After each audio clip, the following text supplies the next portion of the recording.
So now we're going to release three common areas at the shoulder that can be stiff and tight from a lot of swimming. One is the front of the shoulder and pec area, the lat underneath the shoulder, and then we're going to go to the back of the shoulder where the rotator cuff is. So the first one we're going to do is the front of the pec. So you'll lay down flat and put the foam roller parallel to your body and have the front of your pec over it, and you're going to kind of keep that thumb down and roll through that front of the pec, really trying to release any tight muscles there. Now if you find a nice tender spot, hold on to it, look up and away. You hold that stretch for about 5 seconds, look up and away. Okay? Then the next one is going to be the lat.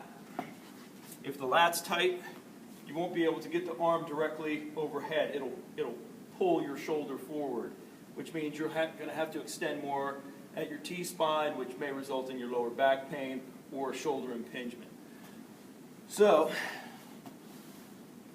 you're going to be on your side, so right up under the armpit, into the armpit. You're going to roll down into the lat, back and forth. Find a tender spot and just kind of roll back and forth into it. And then you can flex and extend through it to give an active release.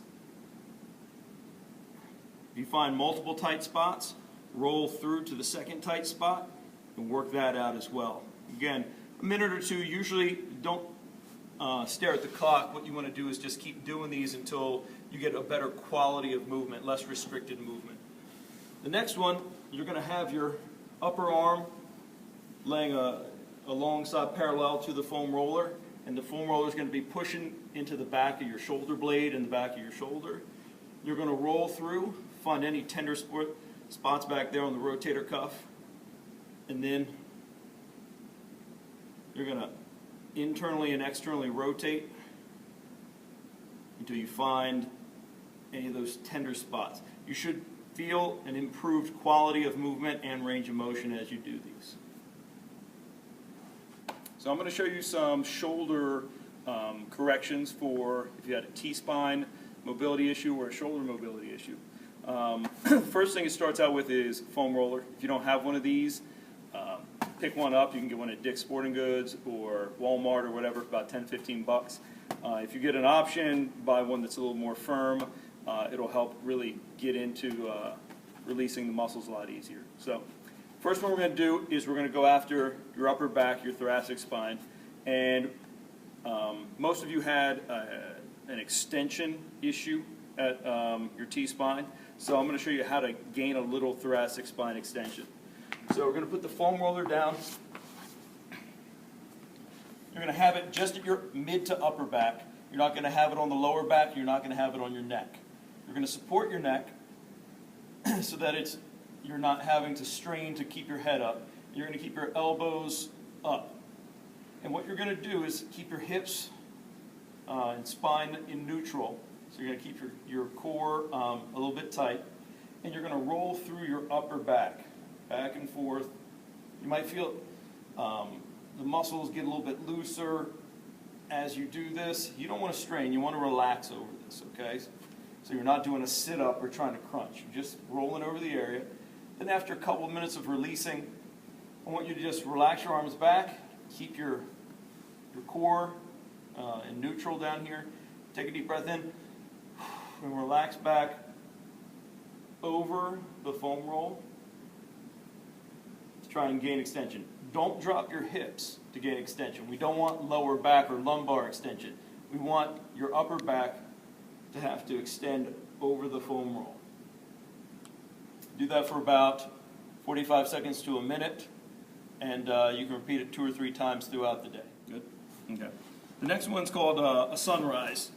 And what we do is you're going to lock your lower back into place by having your top hip flexed above 90 degrees. And that's, as we rotate, that's going to keep your lumbar spine from rotating too much. It's going to make most of the rotation be up at your thoracic spine. So So then you're going to have your bottom hand palm up out in front of you, and put your other palm on top of that one. So that's our starting position. The bottom leg is down straight. And the first thing you're going to do is flip that top hand, palm up. And then the concept is that you want to try and maintain as much contact with the back of this hand and forearm to the ground the entire time. So I'm not going to do a great job of it. But what you want to do is breathe and relax and come slowly across as you rotate. See, I'm coming off the ground here. Try and get it to stick to the ground while maintaining contact with your foam roller on this side. And then when you come out to where you're in this T position, flip your hand over and come up your back, trying to keep the shoulder back. If you find a spot that's restricted, breathe into it. If you're out here in this position and you find a spot that's restricted, internally and externally rotate your hand and breathe to get it to relax back. And then slowly come back to your starting position. You'll do about 10 really slow reps of that. You should find with each rep that you get an improvement in the quality and range of motion of the movement, and you'll make sure you do 10 reps on both sides. It also helps T-spine rotation and shoulder mobility. It's not a stretch, but it helps you to improve that rotational movement of the T-spine and shoulder. For core instability, where we start is called a dying bug series, and we're going to show you a couple of the exercises we do in the dying bug series right now. So what you're going to start with is your one hand on your stomach, and that hand is going to tell you whether or not your core has tension in it. You shouldn't feel completely soft there. You should feel as though you're developing some tension through your anterior core. Then your other hand is going to go slightly behind your lower back. And what we're feeling for there is that when you're in a neutral spinal position, your lower back will be pushing into that hand that's underneath your lumbar spine. Then what Jay's going to do is bring his feet up off the table, but his knees are going to be bent. So in this position, you should be able to feel like you've got tension in your core. You've got pressure from your lower back going into your hand, maintaining neutral spine, and that you're able to maintain your legs up in this position. Now, what we progress it to make it a little bit harder is Jay's going to start alternating, touching his heels to the table. And when we extend the hip like that, that forces your core to work harder to maintain that neutral spine.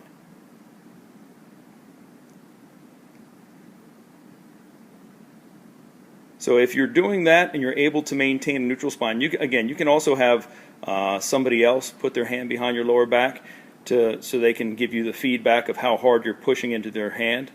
If you own that movement, then we progress on to, now you're going to straighten your legs and touch the floor.